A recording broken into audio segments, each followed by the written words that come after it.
इस वीडियो में हम लोग करेंगे एक्सरसाइज 13.1 को ही कंटिन्यू। तो आज हम करेंगे क्वेश्चन नंबर 10। तो क्वेश्चन नंबर 10 को पढ़ लेते हैं। क्या है? A card is selected at random from a well shuffled pack of 52 playing card.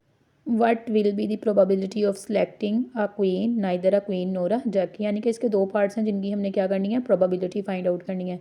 तो इसमें पहली जो लाइन है वो हमारे पास सैम्पल स्पेस है, यानी कि हमारे पास जो 52 प्लेइंग कार्ड्स हैं वो हमारे पास क्या आएंगे, सैम्पल्स। नेक्स्ट जो इसमें पार्ट नंबर 1 है वो क्या है, अ क्वीन, यानी कि हमने क्वीन की प्रोबेबिलिटी फाइंड आउट करनी है। और पार्ट नंबर 2 क्या है, neither a queen nor a jack, यानी कि क्वीन और जैक के अलावा बाकी सबकी प्रोबेबिलिटी फाइंड आउट करनी।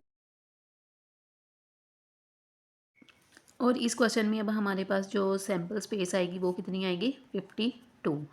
तो पार्ट 1 में हमारे पास क्या है, क्वीन। तो हमें पता है कि हमारे पास टोटल क्वीन के कितने कार्ड्स होते हैं। तो इसका मतलब है कि हमारे पास जो एन ए आएगा वो क्या आएगा, 4।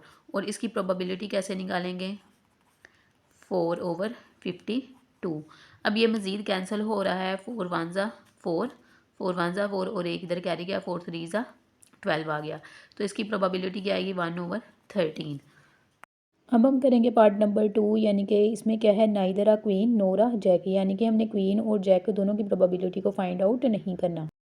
तो इसका क्या मतलब होगा कि हमारे पास जो एन ए है वो टोटल कितना आएगा, 8 आएगा।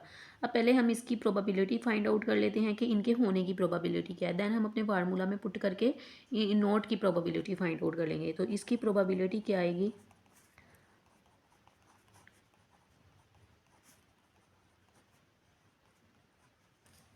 तो इसकी प्रोबेबिलिटी आएगी 2/13।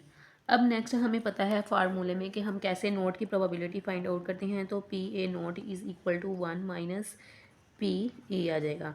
तो इसमें वैल्यूज़ पुट करें, 2/13। तो इसका हम ले लेते हैं एलसीएम। एलसीएम ले तो 13, 13 माइनस 2। अब 13 में से 2 को माइनस करें तो हमारे पास क्या आ जाएगा, 11/13।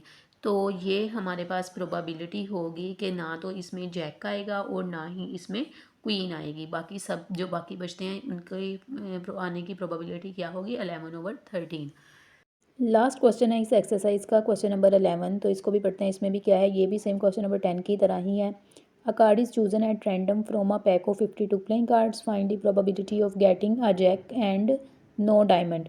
यानी कि इसके भी दो पार्ट्स हैं कि हमने जैक की प्रोबेबिलिटी फाइंड आउट करनी है और नो डायमंड यानी कि डायमंड के अलावा बाकी सबकी प्रोबेबिलिटी फाइंड आउट करनी है। तो एन एस कितना हमारे पास, 52। और हमें पता है कि जैक हमारे पास कितने, 4 है। तो इसका मतलब है कि एन ए हमारे पास कितना आ जाएगा, 4। अब इसकी प्रोबेबिलिटी कैसे निकालेंगे, P A is equal to N A over N S. तो यहाँ पर क्या आ जाएगा, 4/52।